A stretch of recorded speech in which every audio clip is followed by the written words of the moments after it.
Hello friends, welcome back to my channel again. सबसे पहले तो आप सबको नवरात्रि की बहुत बहुत शुभकामनाएं। मैं वापस से कुछ कॉमन क्वेश्चंस लेके आई हूँ जो कोविड-19 के ऊपर है। काफ़ी लोग के मन में ये क्वेश्चंस होते हैं, सो कुछ मैंने सॉर्ट आउट किए हैं और उसके आज मैं आंसर देने वाली हूँ। तो सबसे पहला जो क्वेश्चन है वो है कि when can I sleep with my partner. सब जो हस्बैंड वाइफ में से किसी को पॉजिटिव आ जाता है तो किसी का क्वेश्चन ये है कि हम अपने पार्टनर के साथ कैसे एक ही रूम शेयर कर सकते हैं। तो सबसे पहले तो एज एवरीवन नो नाउ है ना कि 9 डेज़ के बाद काफ़ी इन्फेक्शन स्प्रेड होने के चांसेस बहुत ही मिनिमल या नेग्लिजिबल हो जाता है। But still I think 14 days के बाद ही बहुत ज़्यादा श्योरली सेफ रहेगा कि आप अपने पार्टनर के साथ एक ही रूम में सो सकते हैं। But again you have to take care कि जो स्टूल्स में और सीमेन में जो वायरस होते हैं वो अप टू 3 मंथ लाइफ रह सकते हैं। सो आप एक साथ एक रूम शेयर कर सकते हैं, but always use barrier method, contraception का पूरा इस्तेमाल करें और try not to get conceived up to 3 months. Next question is कि हमारे घर में जॉइंट फैमिली रहती है और हमारे पास सिंगल टॉयलेट है, यानी हमें कॉमन टॉयलेट शेयर करना पड़ता है। तो ऐसे सिचुएशन में हम क्या करें।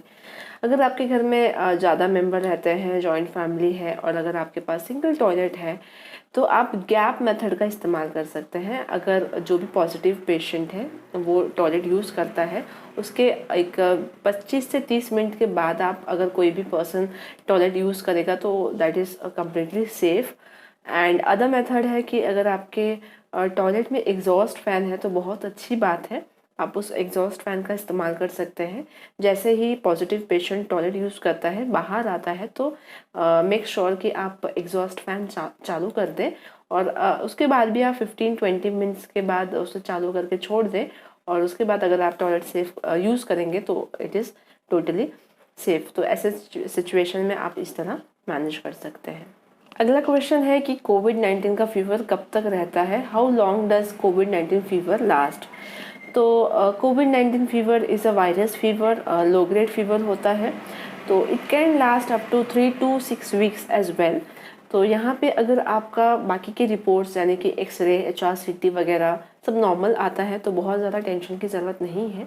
और अगर आपको फीवर के साथ और भी कोई सिम्टम्स आते हैं तो आप सिम्टोमेटिक ट्रीटमेंट ले सकते हैं, बट प्लीज़ मेक श्योर कि आपके बाकी इन्वेस्टिगेशंस नॉर्मल है। और अगर बहुत ज़्यादा हो जा रहा है टाइम तो आप रिपीट इन्वेस्टिगेशंस भी करवा सकते हैं।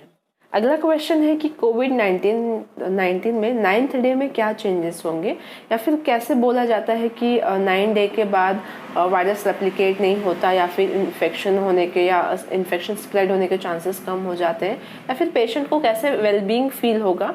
तो एज पर इन्वेस्टिगेशन आपके जो CRP के लेवल होते हैं वो कम होना शुरू हो जाएंगे, आपके जो ESR के लेवल्स है वो कम होना शुरू हो जाएंगे, आपके सिम्टम्स कम हो जाएंगे, आपका फीवर कम होना शुरू हो जाएंगे, आपके सिम्टम्स कम हो जाएंगे, आपका जो SpO2 लेवल है, सैचुरेशन ऑक्सीजन का जो लेवल है वो बढ़ने लगेगा। एंड इवन आप अपने डॉक्टर से भी पूछ सकते हैं कि क्या आपका रिकवरी स्टार्ट हो गया है। And if he says yes तो आप नॉर्मल लिविंग स्टार्ट कर सकते हैं, एज कि आपका वायरस अब रेप्लिकेट नहीं होता है। तो using mask you can move throughout the house as well. Now the last and most common question again कि हम कोरोना से कैसे प्रिवेंशन कर सकते हैं। सो बहुत ही बेसिक है, अब तो हर बच्चों को पता है कि क्या हमें प्रिवेंशन लेनी है। That is social distancing, masking and cross ventilation. तो आपको हैंड हाइजीन मेंटेन करना है, माउथ हाइजीन मेंटेन करना है, नोज़ हाइजीन मेंटेन करना है, देन गुड डाइट रखना है। अब माउथ और नोज़ हाइजीन के लिए पोविडिन आयोडीन सोल्यूशन का इस्तेमाल कर सकते हैं। इसलिए जो हेल्थ वर्कर्स हैं उन्हें तो आयोडीन सोल्यूशन का इस्तेमाल करना ही चाहिए for the gargle, so that they can prevent themself from this virus. So guys, this is all about question and answer session.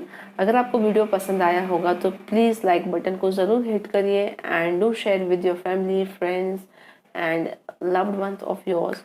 तो जिसे जिससे आप उस शेयर करना चाहते हैं आप उन सबको शेयर करें ताकि ज़्यादा से ज़्यादा इन्फॉर्मेशन स्प्रेड हो।